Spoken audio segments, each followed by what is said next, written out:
You are listening to This is Oklahoma, hosted by Mike Hearn, telling stories of Oklahomans and those that have made it their home. What's up, guys? Welcome back to an episode of This is Oklahoma. Mike Hearn here, host, back with another episode. Excited to share this episode with you today, but before we do, huge shout out to our sponsors. The Oklahoma Hall of Fame have been sharing Oklahoma's story through its people since 1927. For more information on the Oklahoma Hall of Fame, go to www.oklahomahof.com. And for daily updates, go to oklahomahof on Instagram and give them a follow. Our other sponsor today is Chickasaw Nation. Now, the Chickasaw Nation have sponsored pretty much everything in Oklahoma. They're a huge supporter of Oklahoma. And it's an honor to have their name and their brand supporting this podcast. A huge shout out to Governor Anatobi for supporting this podcast. It really means a lot. This episode is brought to you by the Doghouse OKC. Recently, I have been in need of some doggy daycare for my two pups, and the Doghouse have come in clutch. The team over there are incredible. They've taken care of my two golden doodles, and so it's been an honor to partner with them on the podcast and share the love. Adding to that is the Doghouse, and so if you're in need of doggy daycare in the day or boarding overnight, they do grooming and other cool things too, but I've had a fantastic experience, and it's an honor and a privilege to share this with you too. So go to thedogHouseOKC.com and follow them on Instagram at thedogHouseOKC, and hopefully our pups will run into each other. If you're looking for a way to make a real difference, check out Bethany Children's Health Center. They're helping children reach their full potential as a leader in pediatric rehabilitation. They're also building a new outpatient center of excellence, and it's going to be a landmark right on Route 66. Want to learn more or even schedule a tour? Just head to bethanychildrens.org and click on the Ways to Give tab. That's bethanychildrens.org. What's up, guys? Welcome back to another episode of This is Oklahoma. Mike and your host back with another episode. We are up in Tulsa, Oklahoma today. It gives me great pleasure to introduce Tulsa's own, Ardmore's own. Tulsa's own. Yeah. Kaitlin Butts. Kaitlin, thanks so much for fitting us in your busy schedule. Absolutely. Not on camera, but audio maybe. Hank is with us. Should we talk about Hank? We can talk about Hank. Okay. No one here knows Hank is here, but we can talk about Hank. Hank is your 13-year-old little road warrior. My little Shih Tzu from Noble, Oklahoma. Yep. So we're in Tulsa today because you're playing Mayfest. Yes. What's it like coming home to play? It feels good. Hopefully family doesn't show up, but I'm happy to be here. I love seeing like downtown and all the memories down here at Kane's Ballroom, and it drudges up a lot of memories, and people that I hadn't thought of in a long time are coming to the show, like people from my childhood. So I'm excited to see like old teachers, and my guitar teacher's coming, my old voice teacher's coming, acting teacher, all these things. So I'm excited to see them. Where does it start for you? Where does music start? Is it family gets you into it? Do you have an older brother you look up to that's always playing something? Was mom playing something? How do you get involved? I got involved. I was in a gymnastics class, and afterwards the teacher came up to my mom and said she does not like gymnastics, but I think she would really like musical theater because she is singing and dancing in the mirror. Like, she loves to watch herself sing in the mirror. So put her in musical theater. She would love it. So my mom did. She put me at Theater Arts in Broken Arrow, Oklahoma. And I was in ballet, tap, jazz, acting, vocal classes my whole life growing up. Yeah. So this is, you're living your dream right now. Yeah, totally. I love that. When you think, and I asked, we have a mutual friend in this, I asked Vince Gill this question, and you've done some really cool things with him. One of those things was singing Cowboy Pillows at the Opry together. Yeah. Love that. I asked him, what does Oklahoma mean to you? And so I want to ask you the same question. Oklahoma means community to me. There's such a huge range of people that have welcomed me into their world. The red dirt scene, families, and bars. There's just so many different types of people that have... I felt like an outsider in certain worlds, but there's a huge community of people that just love to embrace new people, and that's what it means. Yeah. You mentioned Red Dirt Scene. Josh Crutchmer was on the podcast, and I texted him saying that I was going to sit with you, and he said to ask you to tell the story behind the song How Lucky I Am. How Lucky Am I, yeah. How Lucky Am I was competing in the Larry Joe Taylor Songwriter Competition in Stephenville, Texas. And I didn't win, but I did get invited to a party afterwards. But it was a bunch of songwriters, so the worst thing about this party was there was no alcohol there. And when you invite musicians over to your house to dance Monkey Dance, Monkey needs fuel. Monkey needs Tito's vodka. Tito needs something like Keystone Light, anything. They didn't have that. We were playing beer pong with water, and I just can't, and not for hygiene purposes. And I think that they were hiding the liquor from me in their trucks, and I found/stole this bottle of honey wine in the back of somebody's truck. And I brought it to this guy that I thought was really cute at the party, and I was like, do you want to drink this bottle of honey wine that I found before anyone sees I have liquor? And he said, yeah. And so we passed it back and forth, and I'm like inching closer and closer to him on the couch, and he's not catching any hints whatsoever. He's very aloof, but he's a songwriter, and he's like, hey, we should have our own songwriter competition with the word honey wine in it. And I was like, I'm trying to make out with you, but I guess we could do that too. Strictly business. And a couple days later, he sent me this voice memo about a redheaded girl that, had turquoise jewelry on and, ran barefoot, all this stuff. And he goes, I'm going to send you this. I don't want to freak you out. I know we're friends, but it's kind of about you. And, we run off and get married at the end. And I was like, oh, we're dating now. It's so cute. And we ended up dating, and he's my husband now. Amazing. Yeah. Amazing. I love that. I wrote How Lucky Am I as a Valentine's Day gift to him about a year later. Yeah. You mentioned, the jewelry and the outfits. That's the next question that Josh wanted me to ask you was, your on-stage fashion. Where does that come from? Why do you decide to dress the way you do and express yourself the way you do on stage? I think musical theater is a huge inspiration and kind of made me tap into the old world that I used to live in. I used to just kind of dress a little bit more casual, but it didn't quite feel right to me. And whenever I started really tapping into the Oklahoma the musical world, and I really wanted to dress up the way that I used to in costumes and glitter and sequins and all this stuff that I grew up putting on in full blown costumes. And get custom stuff made, and that really felt like me and that fit me well, and not wear anything that you can find in a department store, even though I still wear stuff like that. But it really comes from musical theater background. Yeah, for sure. Where's the inspiration coming from now? Where are you shopping? Where's the custom garments coming from? What's the closet like at the moment? It's a pretty good closet collection. I get a lot of outfits made by my friend Snake Farm Creative. She's out of Iowa. And then I just wore a chain stitched vintage top that I found at a market. And I had my friend Jukebox Mama make me a skirt to match it. And so I really just try to find different things and things that kind of look like me and turn them into what I envision myself on stage. Talking about Red Dirt, not long ago we had a great concert in Stillwater. What is that like? When did you find out that was going to happen? And talk me through that whole Red Dirt scene that you're a part of, and coming back to Stillwater with the legends that come out of Stillwater at that time. Yeah, I saw the announcement on Facebook like everyone else. No one really knew except for the people that were involved, which is so cool. And to see that amount of interest in Okies and Oklahoma music and Red Dirt, on such a huge level, like stadium level, it was so cool to see. And I didn't know. I knew that I wanted to be there. Cody had asked me to come sing a song with him, and so I knew. I just couldn't tell what day I could be there because you never know with tour.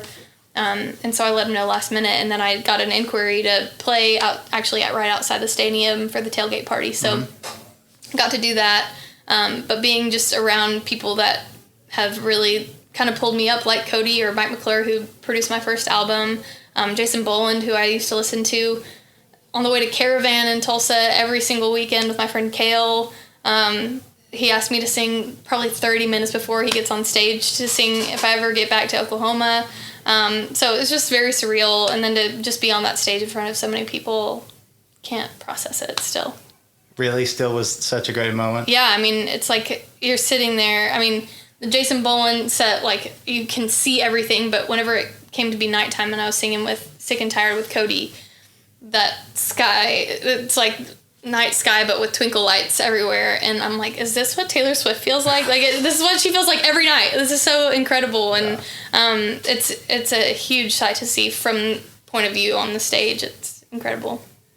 And up until now, has that been the biggest crowd you've played in front of? Yeah. Okay. Sang in front of, for sure. And for it to not be like my own like music, I still don't super count that. Yeah. But the biggest crowd that I've performed in front of was at the O2 a couple months ago in February at C2C Fest. I played at the O2. So, and I got to sing a couple of my own songs, just me and my acoustic guitar, which is super intimidating. But that was I think that, isn't that like 20,000 or something like that? It's a big stadium, yeah. What's it like going to London, going to Berlin, going to Europe, and as an international touring artist at that point? It was cool. I had always wanted to be a part of C2C. Always seen the lineup, always wanted to go over that way, and those folks love country music so much. It's like they are obsessed with country culture, even though they have no real reason to, which almost like makes it so much more endearing and exciting to be country. And like, I'm from Tulsa. I don't feel super country, but when I'm around them, I feel very country. And they love country music so much. They love songwriting, and they're so quiet and respectful during songwriting sets, and I love that audience a lot. They really respect songwriting and actual country music there. So, and they love to wear a cowboy hat. So I'm in. The first thing I thought, it was like, as soon as someone sees you, and the first time I ever wore my cowboy boots back home, everyone was like, "What are they like?" Yeah. Blown their minds, right? Yeah. But seeing someone walk around with a cowboy hat is just another, or even your boots on the outside of your jeans. It's like, oh, that's a cowboy. And they automatically think of Yellowstone, right? Or something else. Yeah. That's really cool you got to do that, though. It's and travel, and it's, you get to learn a lot about yourself when you're on the road so much. Yeah, and I learned not to bring a huge suitcase and a huge guitar case, and travel lighter next time. Changing things up a little bit. What are you currently a beginner at? What are some of the things that you're on the road a lot, you're writing, you're doing your music, but taking yourself out of the music space and your head out of, away from what you do for a living, get a little release. Are you learning anything right now? Anything different? Man, I feel like I always am learning, like even in doing what I do every day and every weekend and at every show, I still feel like I'm learning how to carry myself on stage. I still somewhat feel like a beginner in a lot of ways. But I feel like that you should never really lose that, and you should always be trying to learn from other people. I watched people like Ella Langley and Miranda Lambert the other night at the ACMs, and they're how they move on stage. It's so fluid, and it seems to come really natural to them. But I know it's learned, and so I really try to take notes during things like that and see like how they move and stuff. Yeah. You met Reba. Yeah. It's a great photo in your Instagram of you meeting her, and then Vince is in the background. Vince introduced us. That's amazing. Yeah. Oklahoma Legends. Have you learned anything from her? Have you had some time to ask her and pick her brain? Oh, no. That was my only interaction with her, and just seeing her at the ACMs the other night. But I kind of blacked out when we talked. I really have no idea other than, like, me trying to remember where McAllister was. She told me that and told her I was from Tulsa. And then Vince said, what did he say? I'm, like, crashing this girl's career. She made the mistake of asking me to sing on a song. And I was like, Vince Gill, stop. No, he did not have to, like, legitimize me in that moment, but he like elevated me as an artist to Reba, and it's talked that we were all from Oklahoma, and I don't know, it stuck in her brain. And her fiance, after, like, a little bit later, was like, I heard you're from Tulsa. Have you ever been to Lambrusco's? And I said, yeah, I've been to Lambrusco's. My mom had that tabbouleh in the fridge all my life. She always got stuff from that market. And he said, well, I know the owner, so next time you're in there, let them know I sent you, and they'll give you a free sandwich. I'm like, I'm using that, okay? Yeah, Rex Lynn told me to come to see you. Yeah, Rex is name. Like, that's amazing. Pal. Talking of Vince, what's it like, growing up as a country artist, listening to some of his music, or just being knowing who he is, right? Because of, just the resume that he has in country music and from Oklahoma. What's it like getting to have him on a song and get to know him from an artist level, not just an idol that you would listen to or look up to? I didn't actually get to be with him in the studio. I've only interacted with him pretty much backstage at the Opry and at the Opry, like in the crowd, that one time. I twice at the Opry backstage. But he's so kind and just a gentle spirit that makes you feel so calm and like you're not talking to like this super famous person, even though he's like legendary in my eyes and in everyone's eyes. And he really puts your like my franticness at ease. But he's so cool, but his demeanor is so calming and welcoming. And he did not have to agree to sing on that song with me. But I'm really glad that he did, because it made the album, like, sealed it with Kiss.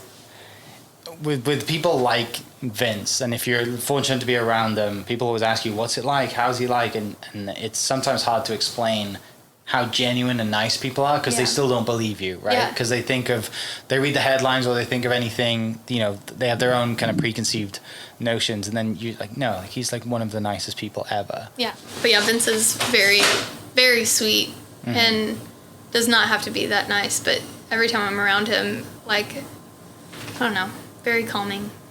Yeah, it's when I sat with him, I just said, like, what's it coming back to Oklahoma City? You know, what do you do tonight? You know, like, where do you stay? He's like, I just stay with my mom. And I went to Sonic last night, and he's like, I tipped the guy $5, and then the guy couldn't believe that, like, I would tip him, you know, in the drive-through line. Yeah. And just in the drive-through line, just say, hey, you know, here's like $5 or whatever. And the guy was like, really? He's like, yeah. And that's he's like, Sonic for you, went on to talk, that, right? And he went on to talk about just like, we need to do more of that. And such an awesome guy. But I also get really nervous around someone who's very much in that Christian world, and I'm Christian myself, but I'm not very. There are some Christians that are not as welcoming and very rigid, or even really judgmental. Because I say the F word, and I talk, you know, about other stuff on stage that I don't think a lot of Christians would really jive with. But he's not like that. He's very cool. He's and is very loving of all kinds of people. So that's what I took from hanging out with him, was just like, he's so welcome to, open to everyone. Yeah. Yeah. What's been the hardest lesson you've learned so far? The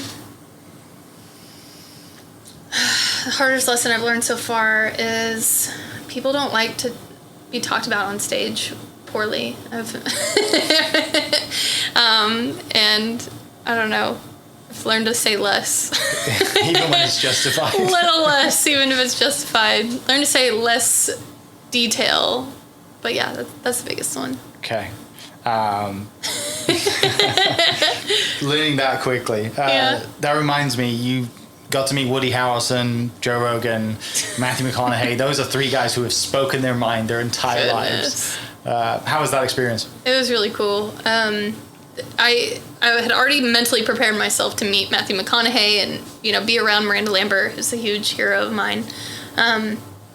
But you don't really prepare for Woody Harrelson asking, do you like marijuana? And then handing you his weed pen. You don't prepare for that. You don't prepare for Joe Rogan to come up to you and say that he liked your songs, or him to be front row. Like, I don't know. It's just something you can't really prepare for. And, wild. Has that thrown you off in the past? Like, you're on stage and you see someone in the front row and you're like, oh my gosh, that person's super famous. Like, what am I supposed to do? That was the biggest one that I was, I think I was more nervous for that than the Opry. Like, I get, my knees shake at the Opry, and I was having to, like, really calm myself down for that show, just because, like, I'm up there with just my guitar, and it's the ACL Theater, so ACL Live, and it's a huge theater, so, and these people that I'm playing with are Natalie Hemby, who's written, like, every country song ever, Aaron Raitier, who wrote You Look Like You Love Me with, you know, Natalie, or with Ella, and every other person that day, and like there's Miranda Lambert, Ryan Bingham, everybody knows these people's songs, and I just don't. I'm like, why did y'all invite me? I don't have like a number. Everyone else is singing their number one songs, you know, and these are cold, like, these people don't know me at all, and I'm well aware when there's an audience that is not familiar with me, and that's an introduction show, and it was, and I was so nervous, just wanting to nail it. And because you don't want to put off the wrong vibe. You know, you want people to really like you and, you know, like what you're about. And so that you put a lot of pressure on yourself, and I have anxiety. So it was really nerve-wracking for sure. Where do you want this to go? What does success look like for you? You get to look back in however many years you're still playing, you're doing all this thing, but what personally for you is like, man, this is it for me? I really have lived my whole career off of like Pocahontas mantra of like going where the wind takes me, and just like following wherever like my voice is accepted and loved. And I really don't have like a huge like I want to be on country radio, I want to be win an ACM. Those things are, when big things happen, it's really awesome, and I'm always surprised every time. And I think I also like to not have too huge expectations, to not get let down. But I really am just going to be happy with wherever this leads me, as long as I can keep doing it. If that means theaters, if that means little dive bars, I hope that we can get to theaters and things like that, where I can have like a one-woman show or something like that down the road, or like just something more. There's just certain things that I'd like to check off, like maybe have like a bigger production. Mm-hmm. But there's no thing that's like, okay, I'm done, I'm happy, like that was great. I just want to keep doing it because I love it. That's all I know. Last question. My day job's real estate. So I always love to finish with this one. If you were to build your dream house today, what does that look like, and where would it be? Well, my dad's actually a home builder here in Tulsa. But so I have a lot of background in doing like home renovations, and like that's kind of ingrained in me. Like I love like houses and building that. But I'm currently renovating my own right now. We just put in a driveway. So next thing is screened-in porch, pool. We're adding a dining room and a mother-in-law suite, so my mom can move in eventually, and maybe like one day, way down the line when we have kids, like she can help with that. Maybe a band room for the guys, a bunkhouse to have them crash at, and just a cool spot where my friends and family can come. Awesome. Well, appreciate your time. Thanks for fitting us in. For everyone listening, go check out, if you haven't already, Kaitlin's Spotify. I'll put the link to that down in the description, and social media as well, and we will catch you in the crowd sometime soon. Kaitlin, thanks so much for your time. Thank you. Hope you guys enjoyed that great episode. Thank you so much for listening. As always, huge shout out to our sponsors, the Oklahoma Hall of Fame, sharing Oklahoma story through its people since 1927. For more information on the Oklahoma Hall of Fame, go to www.oklahomahof.com and follow them on Instagram for daily updates at oklahomahof. Our other sponsor, the Chickasaw Nation, amazing sponsor. They do amazing things for the state, and they're always sponsoring something in Oklahoma. They're a huge supporter of Oklahoma, and without their support, we wouldn't be able to do what we do. This episode is brought to you by the Doghouse OKC. Recently, I have been in need of some doggy daycare for my 2 pups, and the Doghouse have come in clutch. The team over there are incredible. They've taken care of my 2 golden doodles, and so it's been an honor to partner with them on the podcast and share the love. And adding to that is the Doghouse. And so if you're in need of doggy daycare in the day or boarding overnight, they do grooming and other cool things too, but I've had a fantastic experience, and it's an honor and a privilege to share this with you too. So go to thedogHouseOKC.com and follow them on Instagram at thedogHouseOKC, and hopefully our pups will run into each other. If you're looking for a way to make a real difference, check out Bethany Children's Health Center. They're helping children reach their full potential as a leader in pediatric rehabilitation. They're also building a new outpatient center of excellence, and it's going to be a landmark right on Route 66. Want to learn more or even schedule a tour? Just head to bethanychildrens.org and click on the Ways to Give tab. That's bethanychildrens.org. Thank you for listening. We are inspired by those around us and hope that you are too. Make sure you subscribe to this podcast on your favorite podcast platform and leave us a review so we can keep telling your stories. For more great Oklahoma content, follow This Is Oklahoma on Facebook and Instagram.